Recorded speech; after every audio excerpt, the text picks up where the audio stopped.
hérna ég líka með þessi góðan post sælir félagar svo hérna fyrst grein sko, það hérna grein sem einhver lögfræðingur skrifar barnalögum, lögfræðingurinn heitir Magnús Óskarsson og skrifaði þetta í allavega, nógum það hérna þess að póstur sem kemur með þessari grein sælir félagar ég var hissa á að þessi pistill í miðvikudagsmokka vekti ekki meiri athygli hjá neinum þetta þræl upplýsandi. Það greinilegt að samkvæmt lögum á þeim tíma var 16 ára einstaklingur fullorðinn og ekkert ljóst siðferðisviðmið eða þjóðfélagsregla sem setur annað viðmið þótt hver og einn geti haft sína aldursfordóma.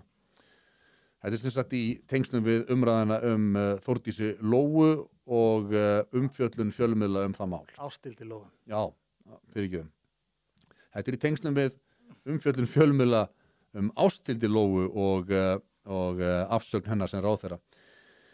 Hins vegar skýrt samkvæmt núgildandi lögum þótt almennt viðmið bann við samræði miðist við yngri en 15 ára að sá sem hefur samræði við barn á aldrinum 15, 16 eða 17 ára sem honum trúað fyrir til kennslu eða uppeldi skuli sæta fangelsis.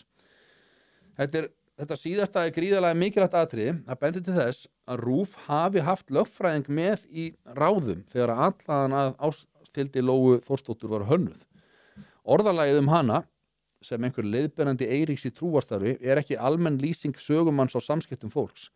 Þarna nota orðalag sem að víst að verði heimfært til refsiákvæða og örugt róttök á ráðherrann ef að rétt Þetta ekki atriði sem hægt að setja fram og ráðherrann að skýra eða segja sína hliðar á. RÚV verður einfaldlega að vera örugt að þetta sé rétt, annars getur ábyrgur miðill ekki farið fram með svona alvarlega ásökun afbrot sem að víst að fangelsisrefsing liggi við.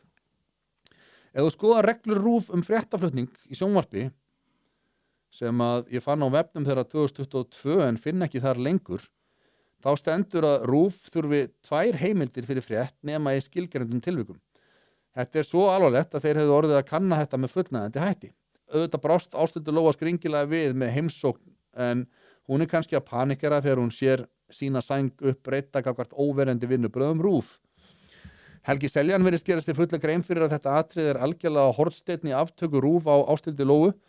Þess vegna fer hann núna með lágfreðandi dylgjur að Ásthildur Lóa sé samt einhver barna- og unglingaperri að vera 22 ára háskólanemi í starfi sem að sé auglýst sem unglingastarf. Þetta hafi áður heitið ungt fólk með hlutverk. Þetta hálmstrá með afmörkun ungliðastarfs við börn að lögum augljóslega algjört rugl. Samkvæmt lögum sambands ungra sjálfstæðismanna ungt sjálfstæðisfólk meðlimir þar þangað til að vera 36 ára. Þetta á ekki bara við hægri menn. Egon Krenz, síðar leiðtogi Austur-Þýskalands, fæddur 1937, var formaður ungliðarhreyfingar Austur-Þýska kommunistaflokksins til 1983 þegar hann var 46 ára. Hneykslið sem að RÚV gerði og ótrúlegt að fjölmiðlafólk tali sem eðlilega framgöngu fréttamanna var að fara fram með ásökun og hendir Ásthildur Lóu háttsemi sem örugg fangelsisrefsing lægi við í dag án þess að fakttjekka þá staðhæfingu sína með fullnægjandi hætti. Já, hérna sendir hann síðan það sem hann tekið af RÚV, af síðu RÚV, fréttir eða upplýsingar sem ekki fást opinberlega staðfestar skal gilda sú regla að minnst 2 óháðir aðilar hafi gefið upplýsingarnar eða staðfest fréttina. Að öðrum kosti skulu upplýsingar fréttar ekki birtar nema að fengnu leyfi fréttastjóra og slíkt getur aðeins orðið í undantekningartilfellum. Þannig að í gömlum reglum RÚV, sem ég veit ekki hvort þessu hættir með, það skýrt að það verður að vera 2 mismunandi heimildir.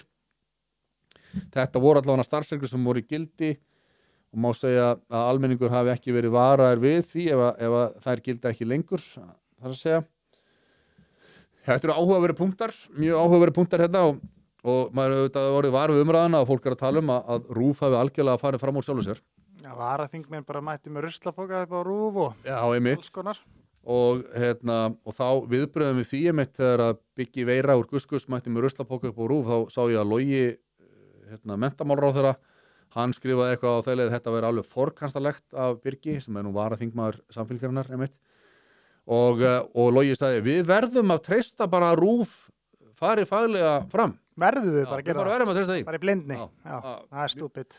Það mjög sérstök afstaða af því að sko, manni finnst þess á þessari umræðu sem maður er að lesa, einhvern veginn að almenningur sé svolítið komið með nóg af því hvernig RÚV hefur hagað sér ekki bara í þessu máli, heldur þetta sé svona uppsafnað. Þetta náttúrulega, við höfum náttúrulega mikið fjallað bara hvernig þetta var hérna í Eddu Falak-málunum til dæmis, manstu þegar að hún var, þegar það var gerð einhver svona Falak-gríla í Vestmannaeyjum og þá var RÚV alveg hlaupandi upp og eftir fólki bara, ætlar ekki að biðjast afsökunar og svona, en þegar að til dæmis Vítalíu-málið afhjúpaðist og Vítalía sagði sjálf í lögreglu yfirheyrslum að hún væri nú ekki saklaus sjálf og hérna þetta bara afhjúpaðist sem allsherjar fjárkúgun og viðbjóður að síðan þá hefur enginn frá RÚV einhvern veginn verið að varpa ljósi á það eða hlaupa eftir þeim og segja, ætlar ekki að biðjast afsökunar á henni, það er ekkert slíkt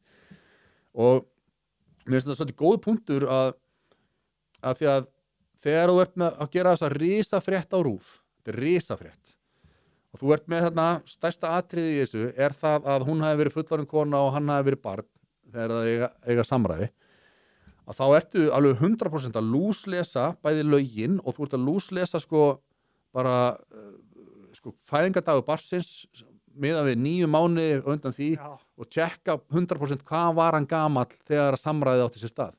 Þetta var ekki ólöglegt samræði. Það er alveg búið að finna það út.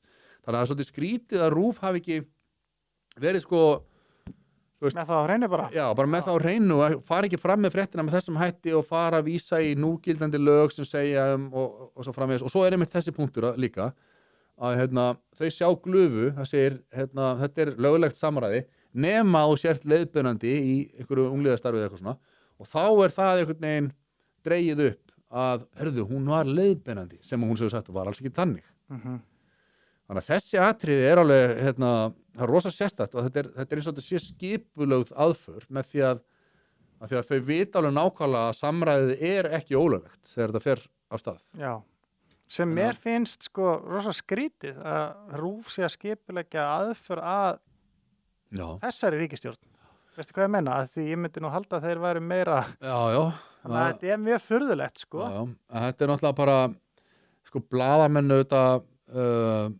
kannski svolítið þrífast á því að ná niður ráðherrum sko. Já, líka bara að fá þetta skúbb, vera fyrstur. Já, fá skúbbið og það er bara svona mikil upphefð fyrir blaðamenn að sko ráðherra segja af sér eftir umfjöllun sem að þú gerir sko.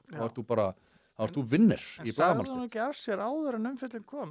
Jú, en það er skrálega út af þessari vinnu fjölmiðlana. Já. Sem að þetta gerist. Þegar sýninni við erum að fara að birta þetta, er það eitthvað sem þú vilt segja áður? Já. Og þetta er auðvitað, sko, og síðan RÚV er auðvitað með í fréttinni, þeir hefðu geta verið með áherslu á það sem er miklu alvarlegra, það er sem sagt tálmun. Já. Það er bara einhvern veginn algjört aukaðatriði í fréttinni og þeir keyra algjörlega á þetta sé einhvern veginn ólöglegt samræði.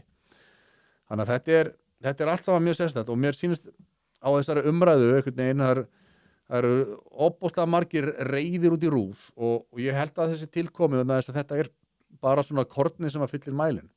Og pældi í? Það er búið að vera lengi að safnast upp að fólk er búið að fá tilfinninguna að þarna séu oft á tíðum bara aftökusveitir í gangi sem er gerðar út frá eftirleiti til þess að ná fólki niður fyrir litlar eða engar sækir.